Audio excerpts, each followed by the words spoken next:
বৈষম্য বিরোধী ছাত্র আন্দোলনের কর্মীদের হাতে আটক হয়েছেন নিষিদ্ধ ছাত্র সংগঠন ছাত্রলীগের নোয়াখালী জেলার সাবেক সাধারণ সম্পাদক আবুল হাসনাত আদনান।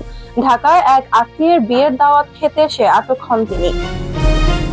সোমবার রাতে তাকে রাজধানীর বাংলা মোটরের রূপায়ণ ট্রেড সেন্টারের ওয়াটারফল রেস্টুরেন্ট থেকে আটক করা হয়।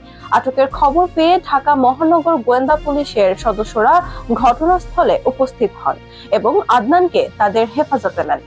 তবে এ বিষয়ে ডিবি বা পুলিশের পক্ষ থেকে আনুষ্ঠানিক কোনো বক্তব্য এখনো পাওয়া যায়নি।